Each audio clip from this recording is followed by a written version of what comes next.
Okay, time for some man time. Let me ask you something.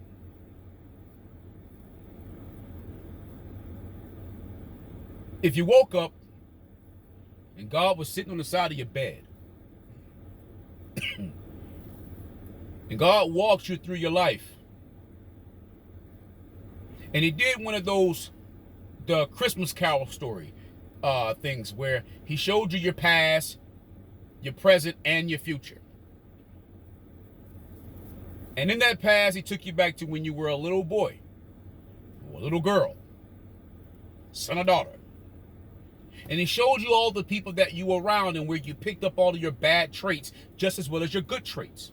Because most of us forget where we learned all of our bad traits from. We think we remember where we learned all of our good traits from, and we give all the credit to the people that we know the most, the best, like our parents or our grandparents or our aunts and uncles or teacher, but we don't give the credit to all the people that we don't take notice of, when in all actuality, we replicate more of the outside world than we do the inside world. We just attribute our characteristics that we learn in the inside world to the outside world. So we don't know where we learned all of our bad things from, even though it's right around us.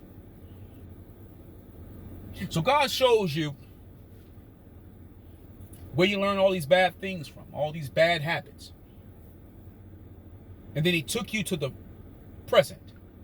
And He showed you how you're still doing some of those bad habits in your present day. It just has a different form. And you still have a tendency, a propensity even, to do all of those bad things in different areas of your life, or in every area of your life. Only you change when it has to be changed to benefit you. But other than that, you still repeat the same cycles, the same systems, the same behaviors. And then He shows you your future. And your children are repeating all of your bad habits, your bad cycles, your bad systems, your bad behaviors. And they're also getting all of the good that are of you, but they're also getting all of the bad that are of you. And then He casts you into hell.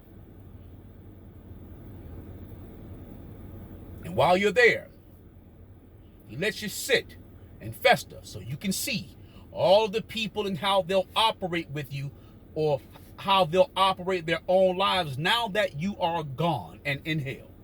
You know, the same way you keep operating your life even though other people have passed on. You know, life goes on.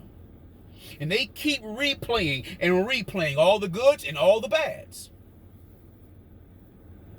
Then you realize the reason you like the things that you like is because of the people that were in your life.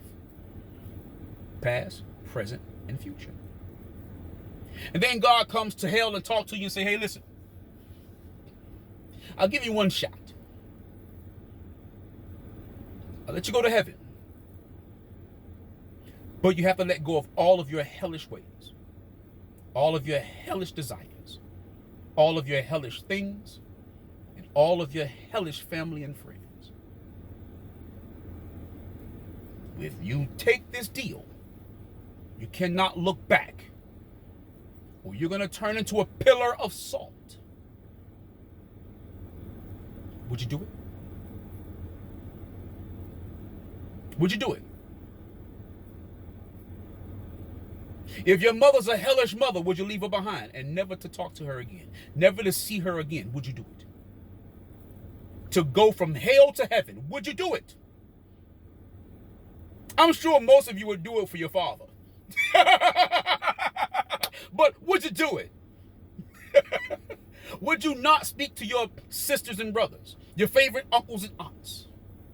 Would you not speak to your children who are hellish, demons, devils? Would you do it? You know, to go from hell to heaven. I don't think most of you would do it. Would you give up all of your hellish desires? You know, how you want what you want. You want to receive and take, but more than you want to give. Would you do it? Would you put heaven over you? Would you do it? I don't think most of you will. In fact, for a long time, I didn't want to. You see, what I'm trying to ask you is, would you set boundaries in your life? Not just for other people, but for yourself. Would you set boundaries in your life, not just for other people to follow, but for you to follow? Not for other people to have to adhere to, but for you to have to adhere to. Not that you won't accept any consequence, any excuse from other people. Would you not make any excuses for yourself? You know, the same way you want to punish people when you feel like they slight you or they get beside themselves with you, but you don't want to be slighted and punished, no matter what. Would you do it? I don't think you would.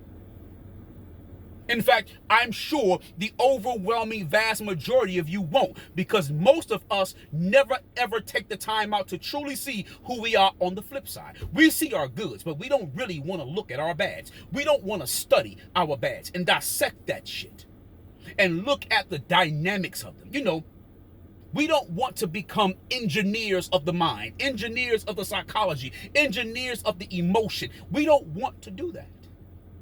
Not for the bad. Oh, sure, we'll do it for the good, because we want to highlight all that we are when it comes to good. But when it comes to the wretched, ratchet shit, the evil, the wicked, the deceitful, we don't want to do it. Do you know what that means? It means nothing is your God. That's called a pagan. Pro-pagan. Duh. Propaganda. You are a student. You are a proponent of propaganda. My people perish for a lack of knowledge. It means you don't want the knowledge. It means you ignore the knowledge. Ignorant doesn't mean you don't know. Ignorant means you prefer not to know. That's why you don't know. You choose not to know. That's why you don't know. But we don't know what we don't know because we don't want to know. Because we suffer for, we perish for a lack of knowledge. Isn't that interesting? We choose hellish, devilish things over life itself. When in all actuality, we can't even do those hellish, devilish things without life itself. But what do I know? I'm just a recovered devil, demon, hellish mofo even. Are you?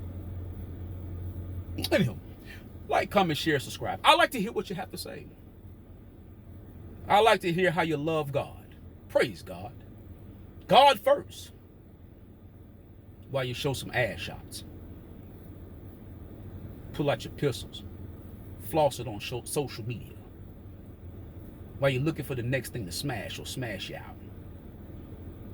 With your lips all burnt up because you smoked out. And your edge is falling out because you're vain. Tell me one more.